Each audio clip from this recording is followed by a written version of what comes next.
बरोबर गुजरातला लागतो, कारण गुजरातची बॉर्डर आहे ती. करेक्ट. त्याच्यामुळे तुम्ही MMR रिजन जर समजा नीट बघितलं तर म्हणूनच मी वर्षभरामध्ये मी हे जेव्हा पाहायला लागलो आता मला सर्वाधिक धोका दिसायला लागला. 2 खेड्यांवरती आता ते हक्क सांगायला लागले. मधल्या नाही. दुसरं असं आहे की छत्रपती शिवाजी महाराजांनी त्या काळामध्ये सुरत लुटली. सुरत का लुटली? कारण सुरतमधून ब्रिटिशांना पैसे जात होते ईस्ट इंडिया कंपनीला, म्हणून त्यांनी सुरत लुटली. त्याचा राग आजही त्यांच्या मनामध्ये की आमची सुरत लुटली. त्याचा बदला म्हणून ते मुंबई लुटतायत का, हा माझ्या मनात प्रश्न आहे आणि मराठी माणसाच्या मनात प्रश्न आहे.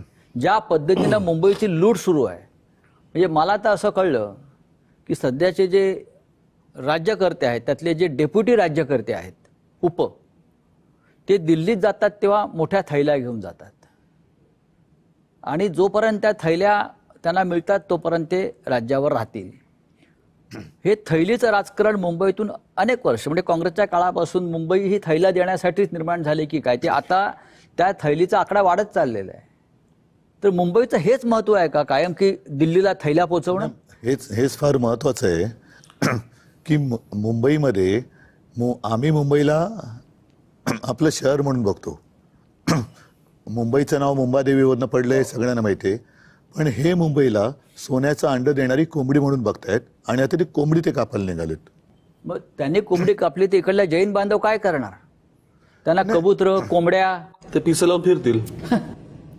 कारण मुंबईसाठी तो अत्यंत गंभीर प्रश्न आहे. हा वेगळा. मला काय म्हणायचं, मी परवा दिवशी म्हटलं ना, मला असं वाटतं महाराष्ट्रामधले जे आमचे विरोधकही असतील, जे कोणी असतील, मला असं वाटतं महाराष्ट्रामधल्या प्रत्येक पक्षातल्या राजकारण्यांनी या गोष्टींचा विचार करणं गरजेचं आहे की हे आत्ता नेमकं काय चालू आहे आणि महाराष्ट्राभोवतीचा हा काय विळखा आहे, हा मला असं वाटतं प्रत्येकाने ओळखला पाहिजे.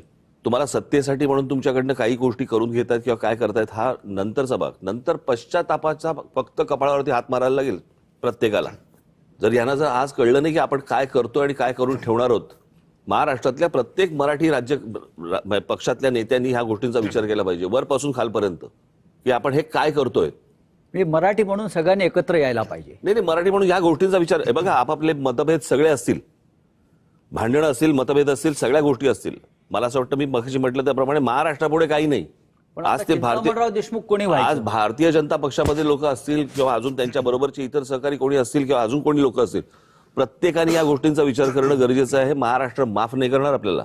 हो, पण जसं त्या काळामध्ये चिंतामणराव देशमुख निर्माण झाल्याने त्यांनी केंद्रातून ठिणगी टाकली. आपले मराठी जी माणसं आहेत भाजपमध्ये जे केंद्रात मंत्री म्हणून बसलेत किंवा खासदार आहेत, त्यांनी आदर्श ते सगळे चाटम आहेत ना. आता तो आदर्श वेगळा आणि आदर्श घोटाळे करणारे त्यांच्या मांडीला मांडी लावून बसतात, ते काय चिंतामणराव. एक आरोप कायम होतो, ठाकरे विकासावर बोलत नाहीत आणि न केलेल्या कामाचं फक्त क्रेडिट घेतात. अशी कोणती काम आहेत की न केलेल्या कामाचं तुम्ही क्रेडिट घेताय? उदाहरणार्थ नोटबंदी, सागरी महामार्ग आहे नाही आपला, न केलेल्या कामाची हे म्हणजे नोटबंदी. हा, त्याच्यानंतर तर जसं माझे आदित्य बोलला, हा, रुपया सतत घसरतोय त्याचं क्रेडिट आम्ही घेत नाही आहोत. ड्रग्सचे कारखाने चालवणारे कोणाच्या बाजूला आहेत